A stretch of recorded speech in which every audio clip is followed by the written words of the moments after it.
7th, 1941, the Japanese made a surprise attack on the U.S. naval base at Pearl Harbor. On the following day, President Franklin Roosevelt declared war. I ask that the Congress declare that since the unprovoked and dastardly attack by Japan on Sunday, December 7, 1941, a state of war has existed between the United States and the Japanese Empire. But this declaration of war did not extend to Germany or Italy, who were at war with Britain and the Soviet Union. Japan did have a pact with Germany and Italy, but this only bound them to go to war if one of the others was attacked. Yet, Germany unilaterally declared war on the United States on the 11th of December.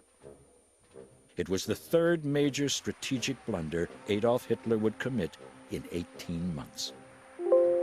Hitler's inability to subdue Britain in the summer of 1940 was the first strategic error. The Luftwaffe's failure to destroy the RAF meant that the war in the West would continue.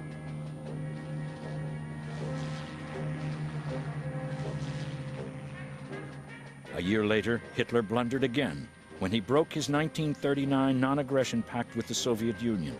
He opened a second front and committed Germany to a gargantuan struggle in the vastness of Russia, a struggle that would bleed the Third Reich dry.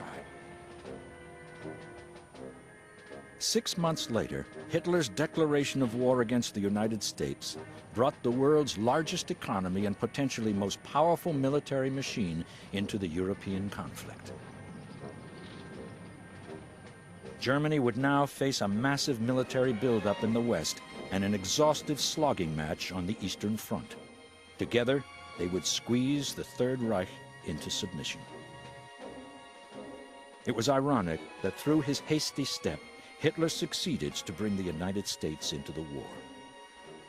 While the U.S. supply of arms to the Soviet Union and Britain and activities by the U.S. Navy in the North Atlantic demonstrated increasing American support for the Allied cause, they were a source of irritation to Hitler. America's isolationism prevented her from becoming actively involved in the European conflict. Hitler was persuaded by Japan to declare war on the United States. He hoped that Japan would then return the favor and declare war on the Soviet Union, his ultimate miscalculation. At the end of World War I, America's traditional policy of isolationism reasserted itself. She did not join the League of Nations, predecessor to today's UN, even though President Woodrow Wilson had been the League's architect. By the mid-1930s, grappling with the effects of the Depression, America's determination to stay out of other nations' conflicts was reinforced by 3 neutrality acts passed by Congress. This was at a time when European fascism and Nazism were becoming ever more strident, increasing the likelihood of another European war.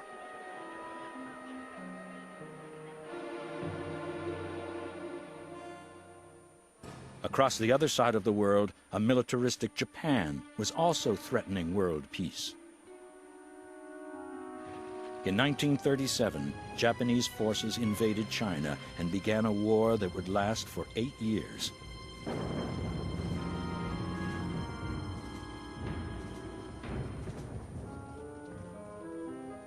Realizing the threat to U.S. Pacific interests, President Franklin Roosevelt eventually lent Chinese Premier Chiang Kai-shek a limited sum of money to buy arms. When the war did break out in Europe in September 1939, Hitler knew that the U.S. would be a bystander, as she had been in 1914. After he had overrun Poland and a stalemate appeared to ensue on the Western Front, many Americans hoped that Britain and France would come to terms with Hitler. The Blitzkrieg campaign that overran France and the Low Countries in a mere 6 weeks led Hitler to conclude that Britain could not survive on her own and would quickly surrender. Many Americans came to the same conclusion. British Premier Winston Churchill thought otherwise. He knew that Britain could not defeat Germany and Italy on her own. He needed the U.S. as an ally. Churchill began to court Roosevelt. The president was sympathetic to Britain's plight, but he faced re-election in November 1940, and the Republican candidate, Wendell Willkie, was a strong isolationist who reflected the attitude of the overwhelming majority of the American people.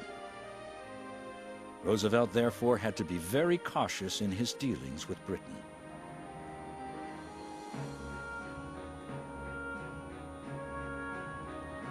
The one active step that he took during that critical summer of 1940 was to trade 50 old World War I destroyers for a lease on British naval bases in the Caribbean.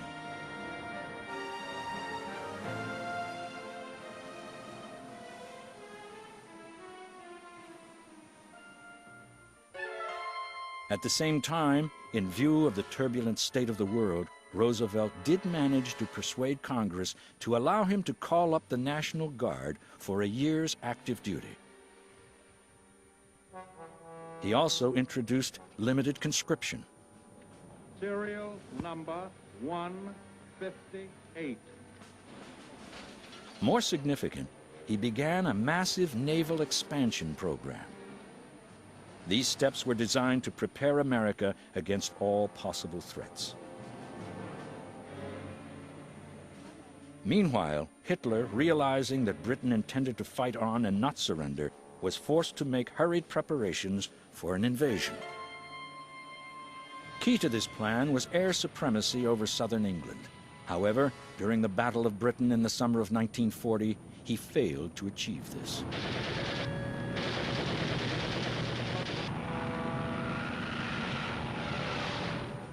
Hitler, facing a stalemate in the West, therefore turned east towards Russia, his ultimate enemy, leaving Britain to suffer prolonged bombing by the Luftwaffe. It would be this radical change in strategy which would eventually lead to Hitler's blunder in declaring war on the United States.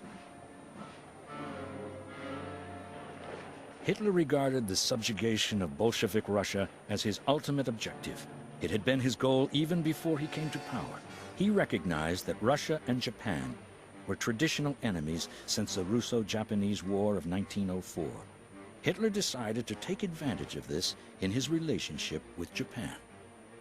In 1936, Berlin and Tokyo signed the Anti-Comintern Pact. Its objective was to halt the spread of Marxist-Leninism. In September 1940, relations between Berlin and Tokyo were further cemented. Japan joined Germany and Italy in the Tripartite Pact, which pledged the signatories to come to each other's aid if any one of the three were attacked.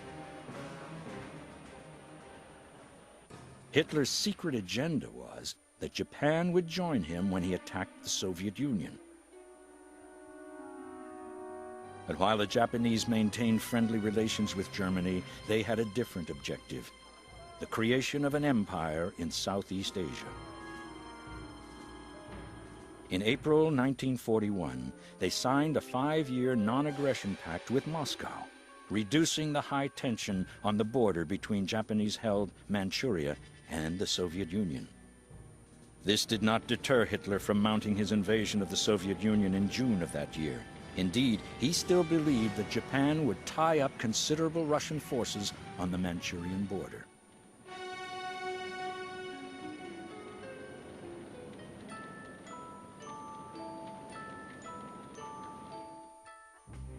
Throughout this time, Britain had been under constant German air attack.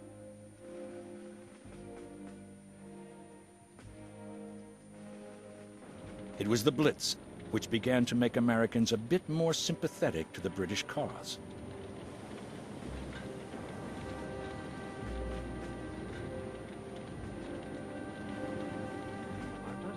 London-based journalists like Edward R. Murrow of CBS sent back moving accounts of the steadfastness of the British people under this aerial onslaught.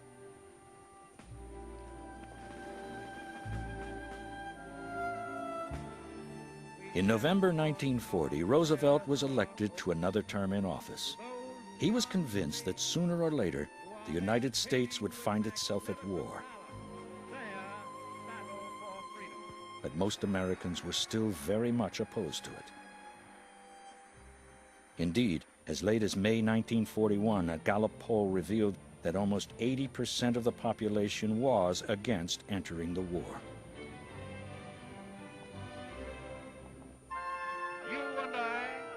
At the end of 1940, in his State of the Union address, Roosevelt spoke to the American people on the essential freedoms at stake in the war. To protect and to defend our science, our culture, our American freedom. Roosevelt followed this up by introducing his Ленд Лиз bill in early 1941. This was directed at both Britain and China, who were clamoring for American munitions.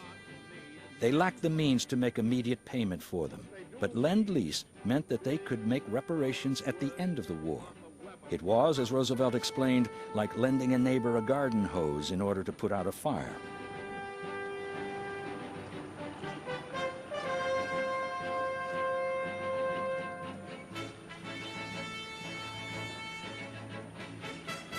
These weapons were to be invaluable to Britain, China, and later the Soviet Union.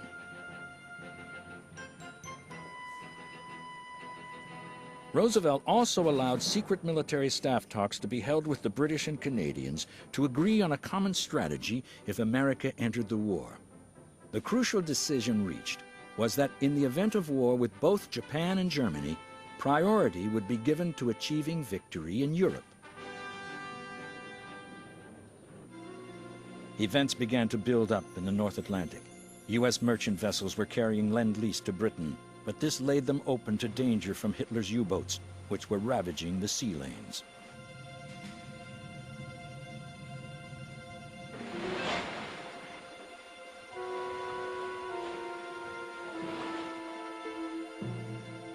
In April 1941, Roosevelt set up military bases in Greenland and extended the Pan-American Security Zone from longitude 60 degrees west to 28 degrees west.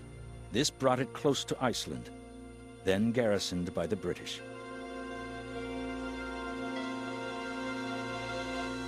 That July, U.S. Marines began to relieve the British garrison on Iceland.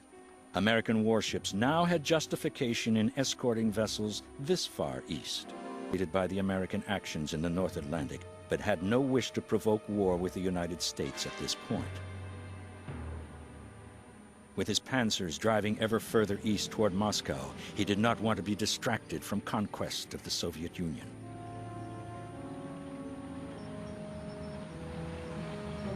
Hitler therefore gave his U-boat crews strict instructions not to attack American ships. But his restraint would not be enough to prevent him from committing a grave blunder. German-U.S. tension rose in September 1941 with the first clash between the U.S. destroyer Greer and a U-boat. Roosevelt warned the Axis powers that their warships entering the Pan-American Security Zone would do so at their own risk. Furthermore, U.S. warships would now escort any vessel carrying Ленд Лиз within the security zone. The aircraft and tanks that these ships carried were invaluable in maintaining the British forces in the Middle East and at home.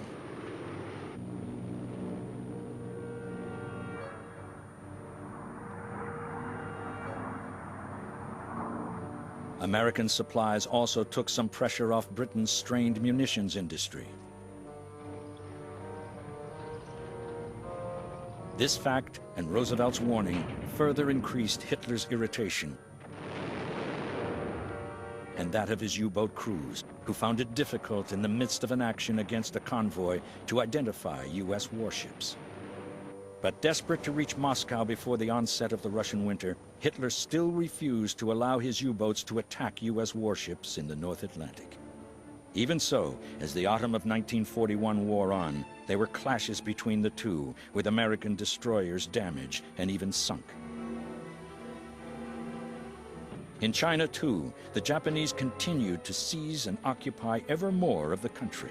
The war feeling in America was still strong in spite of the Atlantic clashes. It was forced to agree with the deactivation of the National Guard divisions, and this was too. But growing U.S. Pacific interests did enable Roosevelt to get the Neutrality Acts repealed. The Americans withdraw from China. To this end, a limited embargo on the export of vital raw materials to Japan had been in force since July 1940.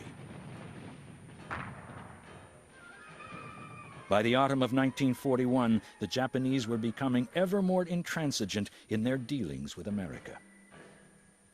War between the two countries seemed increasingly likely.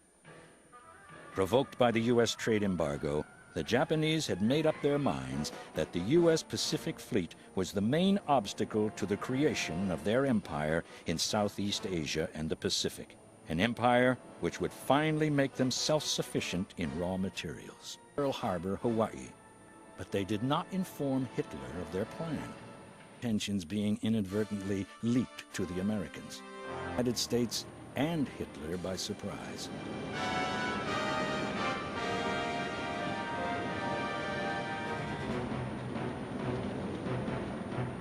Near panic set in on America's west coast, where a Japanese invasion was feared. On the following day, the 8th of December, President Roosevelt declared war on Japan, but did not extend this to Japan's two Axis partners, Germany and Italy. The American people were certainly outraged over Pearl Harbor, but Roosevelt doubted that they felt the same about Germany and Italy. In Berlin, Japanese Ambassador Oshima demanded that Hitler declare war on America. Relax the restrictions placed on U-boats attacking American warships, but hesitated over taking the final step. Reminded Hitler that the terms of the Tripartite Pact only bound him to do so if America had been the aggressor, which clearly she was not. Hitler was conscious that his armies had become stalled in front of Moscow. The coming of winter was partly to blame.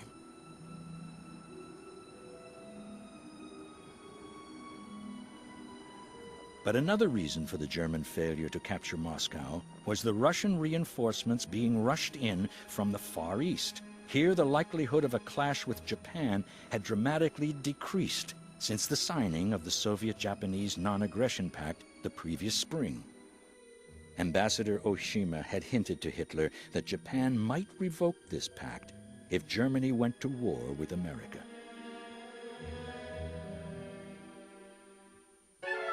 Swayed by this, on December 11th, 1941, Hitler finally made up his mind.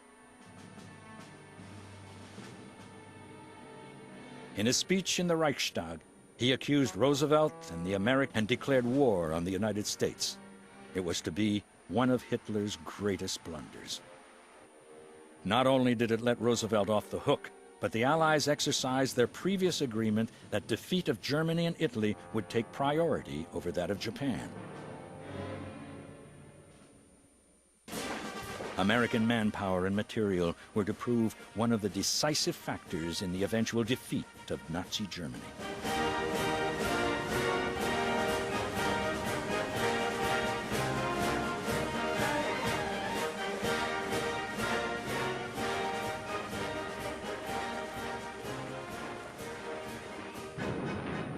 But Hitler's miscalculation extended still further. His hope that Japan would revoke her non-aggression pact with Moscow came to naught. This meant that the massive Soviet war machine could devote all its energies to the defeat of Germany.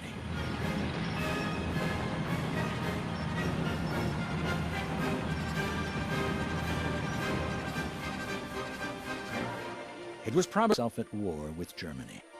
But the historic meeting between Russian and American troops on Germany's River Elbe on April 25, 1945, might well not have taken place so soon. Hitler's miscalculation about Japan's willingness to declare war on the Soviet Union sealed the fate of the Third Reich.